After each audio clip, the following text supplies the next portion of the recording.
अस्सलाम वालेकुम। आमिर अहमद खेलों पे तजियो तबसरे के साथ हाजिर। सबसे पहले तो पूरी कौम को मुबारक हो कि पाकिस्तान बिलाखिर नंबर वन पे पहुंच गया। ये एक अलग बात है कि नीचे से नंबर वन आया है, लेकिन बहरहाल नंबर वन तो आया है, कहीं नीचे से आया ऊपर से आया हो।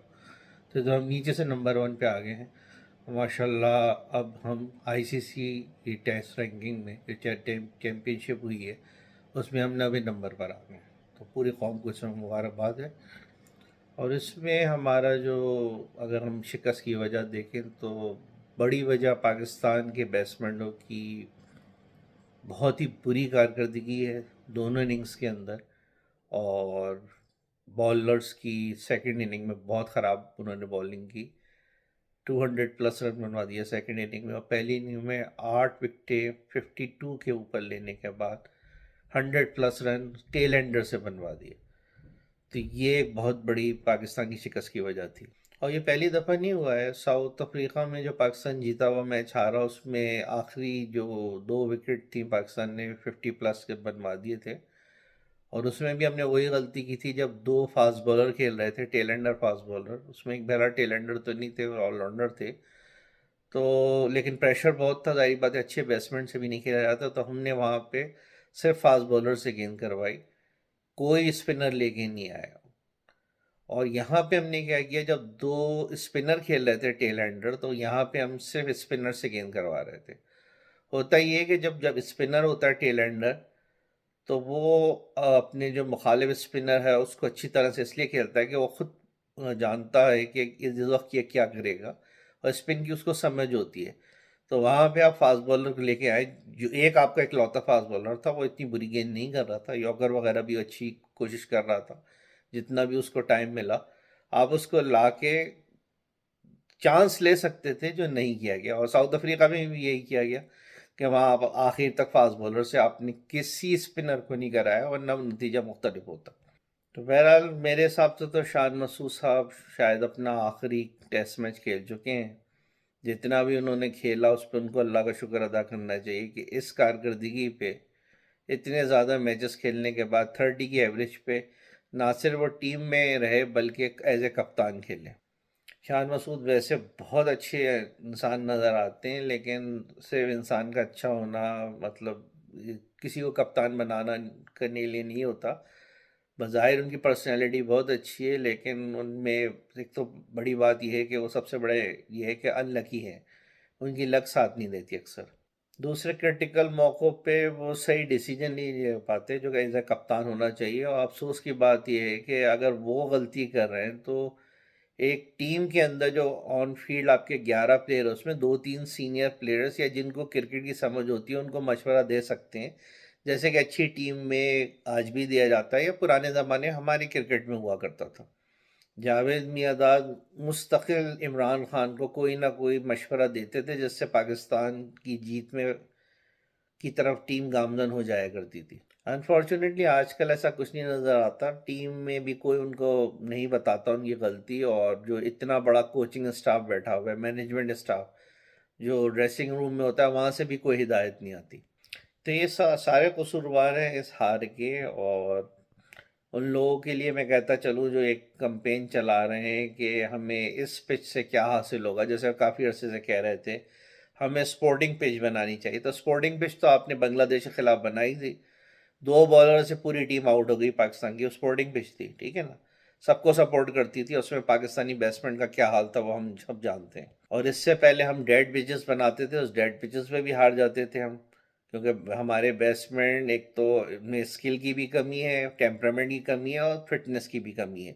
उस वजह से हम डेड पिचेस पे भी हम लोग आराम से आउट हो जाते हैं जब चाहते हैं। फार्मूला तो सही है अभी जो हमारी रिसोर्सेज मौजूद हैं उसमें, कि हम इसी तरह का स्पिन ट्रैक बनाएं और हरीफ टीम को टफ टाइम देने की कोशिश करें। लेकिन करना क्या है अब हमें इसमें, ये हमें सोचना होगा। उसमें जो सबसे बड़ी चीज़ मुझे मुझे समझ में आती है कि हम तकरीबन मेरे हिसाब से 5 पिचेस तैयार करें हर सेंटर में। एक पिच तो ऐसी हो जैसे कि ये पिच थी टर्निंग पिच। दूसरे पिच हो ऐसी जो बहुत तेज़ फास्ट, जितनी हमारे मतलब मट्टी की भी बात होती है ना पाकिस्तान में भी, बहुत पर्थ की तरीके के पिचेस तो नहीं बन सकती, लेकिन जितनी तेज़ आप बना सकते हैं बनाएं आप उसको। तीसरे पिच बनाए आप सीमिंग ट्रैक हो जिसमें गेम सीम हो जाए ना, ताकि आपको प्रैक्टिस हो। चौथी पिच बनाया बिल्कुल डेड, जिसमें जो है ना कोई सिर्फ बैट्समैन हो कि वो जन्नत हो। और पांचवी पिच जो है ना स्पोर्टिंग पिच बनाए जिसमें बॉलर और बैट्समैन के लिए इक्वल चांस हो। अब ये पांच पिच बनाए और उसमें जितने भी आपके टेंटेटिव टेस्ट प्लेयर्स हैं उनको कहें कि वो पिचेस पे खेलें फर्स्ट क्लास। अगर फर्स्ट क्लास का उनका टाइम नहीं है तो फ्रेंडली मैचेस कराएं जिसमें वो ज़्यादा उनकी प्रैक्टिस हो, ताकि उनकी स्किल लेवल डेवलप हो सके। और इतना बड़ा टैलेंट पड़ा है पाकिस्तान के पास, ज़हीर अब्बास, जावेद मियांदाद, सलीम मलिक, इंजमामुल हक, इतने पाकिस्तान के बैट्समैन हैं कि आप उनसे उनको कहें कि वो मैचेस देखें और जो खिलाड़ी जो गलती करते हैं उनको समझाने की कोशिश करें कि वो अपनी गलतियों को किस तरीके से ठीक कर सकते हैं। इसी तरीके से वक़ार यूनुस हैं, शोएब अख्तर हैं, वसीम अकरम हैं, उमर गुल हैं, इन सबको आप बैठाएं इन पिचेस पे जो आप 5 डिफरेंट पिचेस बना रहे हैं और उनमें लोगों की खामियां देखें, उनमें जो मतलब खामियां उनको दूर करने की कोशिश करें। वैसे तो ये क्रिकेट बोर्ड को डिसाइड करना चाहिए कि ये 5 सेंटर कौन से होने चाहिए, लेकिन जहाँ तक मेरी नाक़स अक़ल है कि उसमें आप मुल्तान की पिच को आप इसी तरह बना दें, बिल्कुल टर्निंग ट्रैक। कराची के पिच को आप थोड़ा सीम का बना दें क्योंकि वहाँ थोड़ी हवा वगैरह चलती है। पिंडी के पिच को थोड़ा तेज़ बना दें और लाहौर की पिच को स्पोर्टिंग पिच बना दें और फैसलाबाद की बिल्कुल डेड पिच बना दें। और इस तरह से आप अपनी तैयारी करें। टाइम तो लगेगा लेकिन इससे फिर कुछ अरसे बाद आपको रिजल्ट आने शुरू होंगे। बाकी ये है कि जो पैसे पहले कहा कि ए टीम के जो टूर्स होते हैं ना, जो टूर जाना और यहाँ पे खेलना, ये आप बायलेटरल टूर करें, हर अच्छी टीम को बुलाएं और उनसे मैचेस खेलें। ज़्यादा ज़्यादा ए टीम के टूर होंगे तो टैलेंट वहीं से आएगा। और दूसरी बात यह है कि जो टेस्ट क्रिकेट स्पेशली खेलते हैं और किसी हद तक जो वनडे क्रिकेट खेलते हैं, मेरा तो मशवरा ये है कि उनको पाबंदी लगा दें कि वो किसी भी लीग में ना खेलें सिवाय PSL के। और उनका जो भी नुकसान होता है उसमें आप उनका मुआवजा बढ़ा दें टेस्ट में और वनडे में, ताकि उनका मुआवजा उनका मतलब नुकसान ना हो। क्योंकि T20 बेसिकली इंटरटेनमेंट क्रिकेट है, उससे आपकी क्रिकेट ख़राब होती है। एक्चुअल क्रिकेट टेस्ट क्रिकेट है और किसी हद तक वनडे क्रिकेट है। जो आपको जो स्किल लेवल आपका जो आएगा, जो टेम्परामेंट आएगा, वो इसी तरीके के टेस्ट मैचेस खेल के ही आएगा। आपको ज़्यादा से ज़्यादा टेस्ट मैचेस रखें। ये 2 टेस्ट मैच की सीरीज़ ना करें, 3 टेस्ट मैचेस करें मिनिमम। 2 में आप होम कंडीशन में इसी तरीके के स्पिन विकेट बनाएं और अपने बैट्समैन की स्किल लेवल को बढ़ाएं, जैसे कि मैंने कहा किस तरीके से बढ़ानी है। और तीसरे में आप स्पोर्टिंग पिच बना दें। जब काफ़ी लोगों को प्रॉब्लम होती है कि इससे हम क्या हासिल कर पाएंगे, जब आप सीरीज जीत जाएं या 2 टेस्ट मैचेस में आप इस तरह बना लें, तीसरी आप स्पोर्टिंग पिच बना के देख लें, ताकि जो है ना आप आगे की तरफ जा सके, आपकी क्रिकेट आगे की तरफ जा सके। और अगर कुछ प्लेयर्स जो है ना फिर भी जिद करें, इतना कंपनसेशन को दें कि आप जो है ना लीग क्रिकेट में ही जाना है, तो फिर उनको सिर्फ लीग क्रिकेट की हद तक रखें और उनको सिर्फ T20 में सेलेक्ट करें।